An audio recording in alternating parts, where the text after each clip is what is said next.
तो फिर बेसिक सा छोटा सा क्लास रखते हैं। ठीक है, देखता हूँ जो एक थोड़ा बहुत थ्योरी वाला पार्ट होगा वो बता दूंगा। नहीं, डीएल में नहीं, एमएल में ही जो थोड़ा बहुत थ्योरी वाला पार्ट होगा।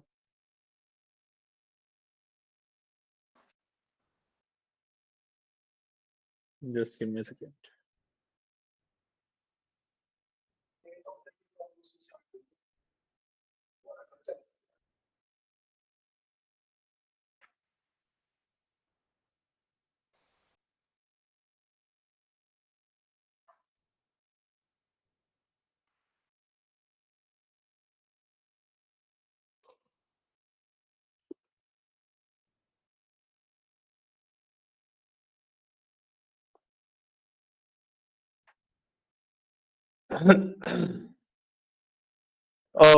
ठीक है, थोड़ा सा थ्योरी वाला पार्ट है वो करवा देता हूँ फिर आज के लिए, क्योंकि डीएल की थ्योरी तो अभी जा ही नहीं सकते हम जब तक हमारा ब्रिजिंग पूरी नहीं होती।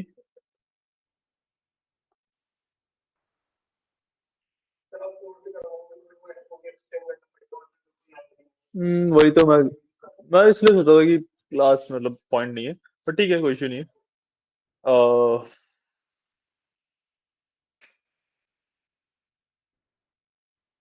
कुछ कंसेप्ट्स हैं वो बताते हैं।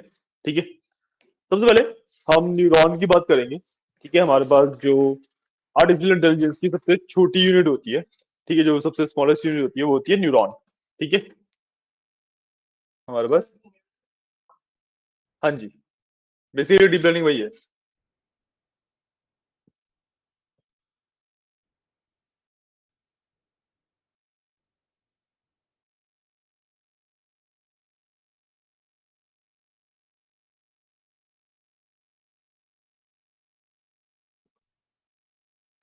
ठीक है, स्मॉलेस्ट यूनिट होती है न्यूरॉन। ठीक है, और जो न्यूरॉन होता है वो काफी सिंपल कंसेप्ट है। न्यूरॉन काफी सिंपल चीज है। ठीक है, क्या होता है कि भाई इसके अंदर होता है एक्टिवेशन फंक्शन।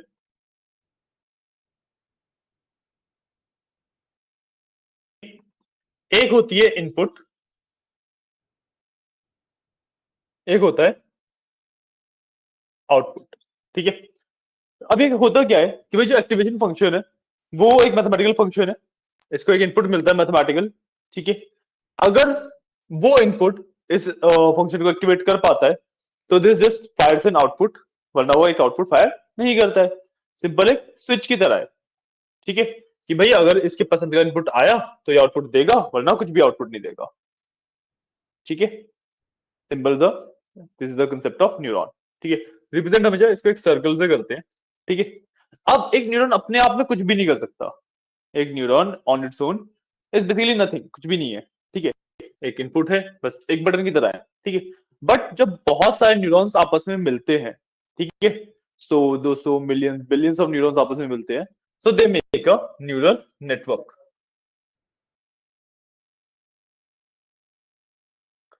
और जो न्यूरल नेटवर्क है वो यूजुअली सेम एक्टिवेशन फंक्शन के ऊपर वर्क करता है। ठीक है, इसके अंदर तीन लेयर होती हैं। अब जो इसके अंदर पार्ट थे वो इसकी लेयर्स होते हैं, इनपुट एंड आउटपुट। ठीक है, इनपुट लेयर के अंदर जो भी हमारे पास इनपुट पैरामीटर्स हैं वो रहते हैं। ठीक है, इस तरीके से रिप्रेजेंट किया जाता है। हिडन लेयर्स में बहुत सारी लेयर्स हो सकती हैं, तो कुछ भी लेयर्स हो सकती हैं।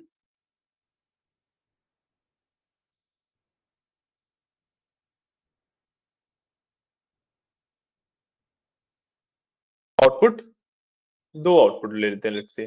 ठीक है, तो लेट्स से इसके बीच में कनेक्शंस होते हैं, different different types of connections बनते हैं। ठीक है, ये कनेक्शंस कैसे भी हो सकते हैं, जरूरी नहीं है जैसे मैं ड्रॉ कर रहा हूँ वैसे ही बने हर बार।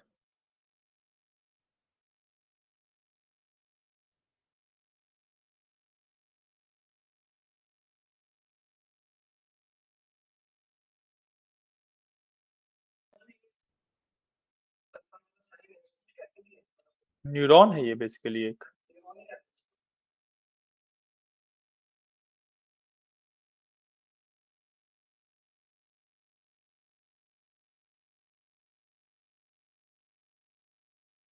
ठीक है, इस तरीके का एक न्यूरल नेटवर्क होता है। ठीक है।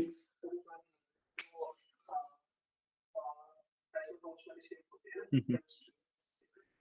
ये होता है बेसिकली एक न्यूरल नेटवर्क। ठीक है, इसके अंदर एक इनपुट लेयर होती है जो इनपुट पैरामीटर्स होते हैं, आउटपुट लेयर होती है जो कि भाई आउटपुट लेयर को देना होता है। ठीक है।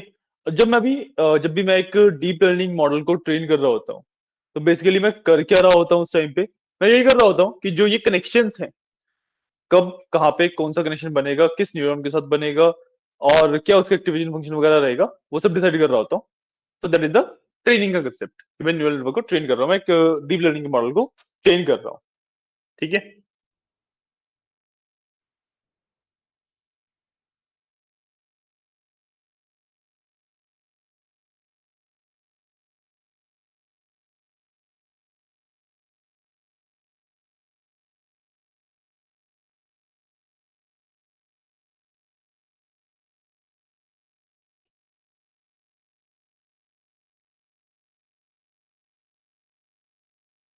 ठीक है, अब मेरे पास दो तरीके के एक्टिवेशन फंक्शन होते हैं, और मैं एक्टिवेशन फंक्शन की बात करूं।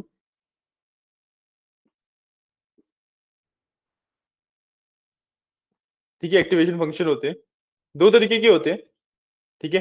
एक होता है वैल्यू, जो बेसिकली होता है मैक्स ऑफ 0 एंड x। ठीक है। और एक होता है मेरे पास सॉफ्ट मैक्स फंक्शन। ठीक है, जो 0 एंड 1 का एब्सोल्यूट मॉडुलस होता है, क्या होता था।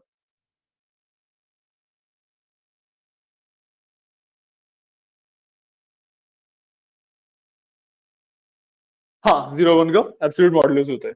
ठीक है।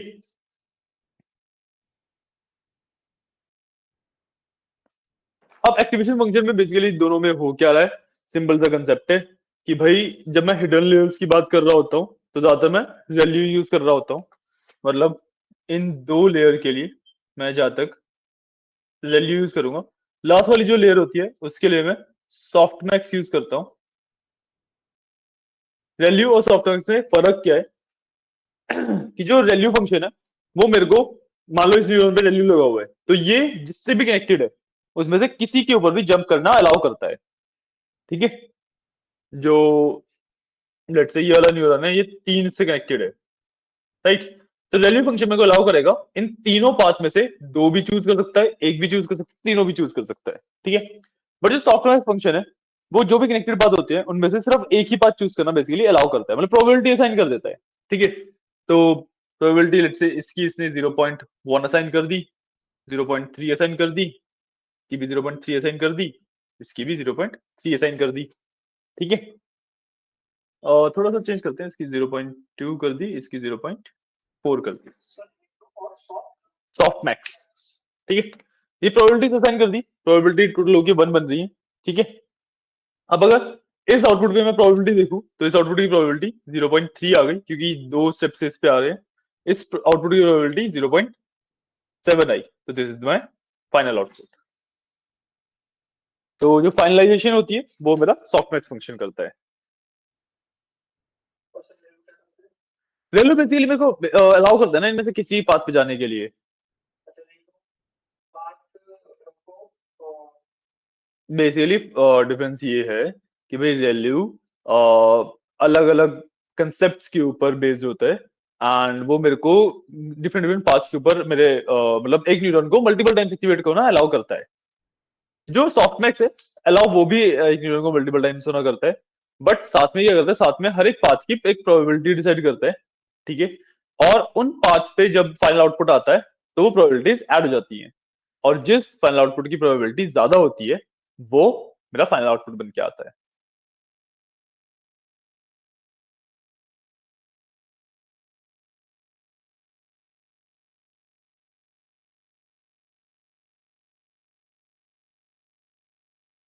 ये था बेसिकली मेरा न्यूरल नेटवर्क कंसेप्ट, राइट। इसके बाद मेरे पास कुछ कंसेप्ट और होते हैं जिसमें हम वेट्स की बात करते हैं। ठीक है। हर एक न्यूरॉन का एक वेट होता है। ठीक है। उसके बाद फिर मैं जब ट्रेनिंग की बात करता हूँ तो ट्रेनिंग के अंदर एपॉक्स आते हैं, मेरे पास ट्रेनिंग लूप्स आते हैं, मेरे पास ओवर फिटिंग अंडर फिटिंग का केस आता है। ओवर फिटिंग अंडर फिटिंग तो हमने पढ़ी हुई है ऑलरेडी, है ना। उसके बाद मेरे पास एपॉक्स आते हैं, काफी कुछ आता है। तो उन सब के बारे में डिस्कस करेंगे हम। बट ठीक है, आपको लेट्स से अगर बेस आइडिया दे देता हूँ।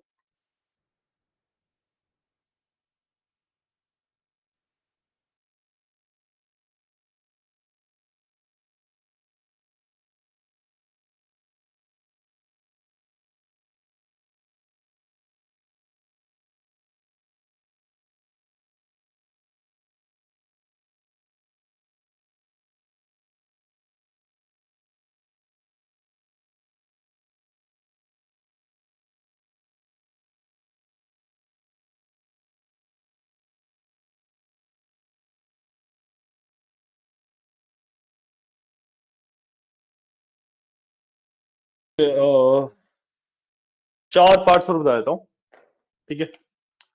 एक होता है मेरे पास एपॉक। इसका बेसिकली मतलब होता है वन ट्रेनिंग लूप, ठीक है।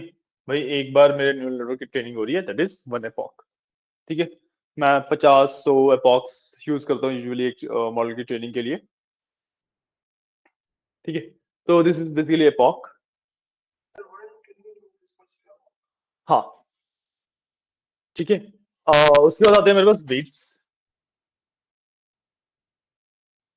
ठीक है। वेट्स इज बेसिकली आप इसको अंडरस्टैंड कर सकते हो कि भाई वोटिंग राइट्स की तरह होते हैं, कि हर एक न्यूरॉन के पास एक डिफरेंट वेट असाइंड होता है, एंड जिस न्यूरॉन का वेट जितना ज्यादा होगा उसका impact on the final output उतना ज्यादा होगा, ठीक है। Basically every neuron has wait.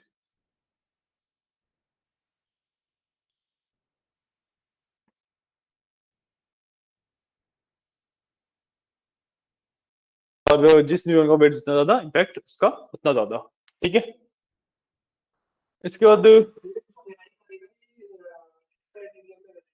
Training के टाइम पे होता है जो वेट सबसे ज्यादा बेस्ट मेरे को आउटपुट दे रहे हैं उसके हिसाब से ट्रेनिंग हो जाती है ना। कोई क्राइटेरिया नहीं होता, जिस हिसाब से मेरे को बेस्ट आउटपुट मिलते हैं, एक्यूरेसी बढ़ती है उसके हिसाब से वेट्स डिसाइड हो जाते हैं।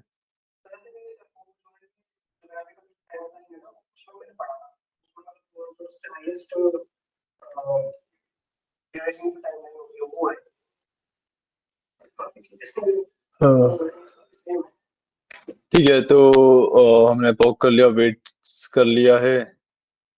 के अलावा हमारे पास आता है ओवर फिटिंग। आपको बताइए ओवर फिटिंग अंडर फिटिंग बताइए, ठीक है। एक क्या और कंसेप्ट रह गया। हाँ, बैच साइज होते हैं, ठीक है। बैच साइज का मतलब है कि भाई अगर 1000 रोज है मेरे पास, तो मैं अपने मॉडल को डायरेक्टली 1000 रोज के ऊपर ट्रेन नहीं करता, ठीक है। बैचेज में ट्रेन करता हूँ, क्योंकि जो डीप लर्निंग के जितने भी मॉडल्स होते हैं वो बहुत ज्यादा बड़े बड़े होते हैं, ठीक है। तो एक साथ उन सबको ट्रेन कर पाना, मतलब एक साथ सारे डेटा को ट्रेन कर पाना पॉसिबल नहीं होता। तो इसमें चेक पॉइंट का कंसेप्ट आता है, ठीक है। मैं इसके बैचेस बना लिए, लेट से 100 के 10 बैचेस बना लिए, और हर एक बैच को मैं ट्रेन करता गया, ठीक है। 1 2 3 करके ट्रेन करता गया मैं, और लास्ट में कंबाइन कर दिया। ये होते हैं बैचेस, ठीक है। इससे मेरे पास फर्क क्या पड़ता है कि भाई पहले बैच को ट्रेन कर लिया, this is check point 1, this is check point 2, this is check point 3। तो मेरे पास सेव होता रहता है बेसिकली। मैं ट्रेनिंग को बीच में रोक के उसी पॉइंट पे जहां पे ट्रेनिंग चल रही थी वहीं से दोबारा स्टार्ट भी कर सकता हूँ, ठीक है। तो ये बेसिकली एक छोटी सी थ्योरी हो गई डीप लर्निंग की, ठीक है। इन सब चीजों के बारे में हम और ज्यादा एडवांस में और ज्यादा इन डेप्थ जाके पढ़ने वाले हैं। वैसे तो हमारे पास कोड भी है, बट कोड आज के लिए रहने देते हैं, फिर कोड कल कर लेंगे।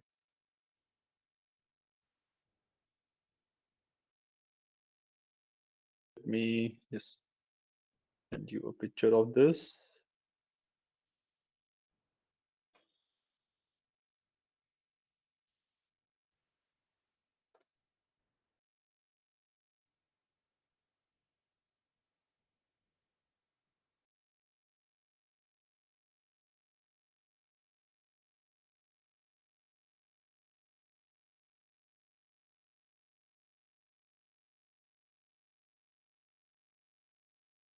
और ठीक है, आज की क्लास के लिए इतना ही रखते हैं।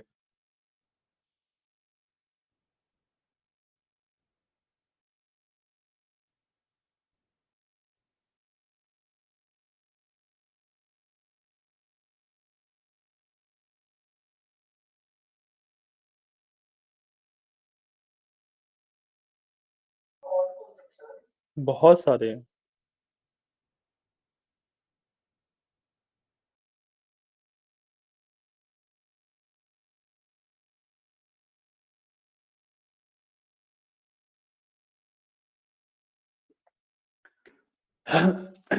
ये तो बहुत ज्यादा बेसिक बेसिक और बहुत ज्यादा ऊपर ऊपर से बताया मैंने। इसके अंदर एक्चुअली कंसेप्ट बहुत सारे, बहुत सारे।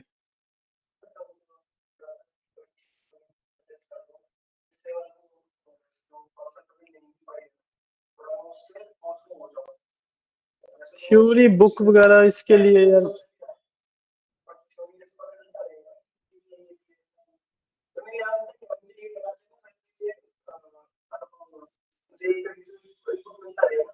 आप गूगल कर लो सीधा, यूट्यूब पे वीडियो देख लो, ऑल अबाउट डीप लर्निंग करके सर्च कर लो, बहुत सारी, बहुत कुछ मिल जाएगा आपको।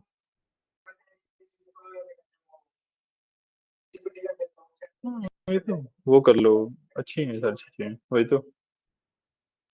फिर सारी चीजें सही है, इन्हीं से देख लो। वैसे थ्योरी बुक वगैरह मैं एक्चुअली सजेस्ट करूंगा लेने का, कुछ भी पॉइंट नहीं है।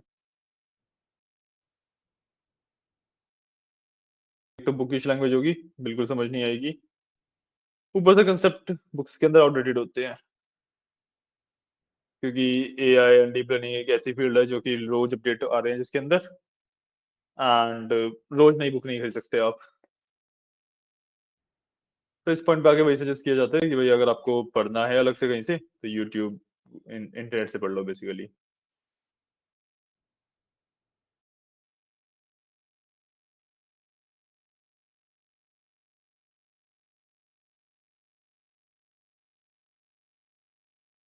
ठीक है, चलो आज के लिए फिर इतना ही, कल मिलते हैं। चलिए, थैंक यू। आप इसको नोट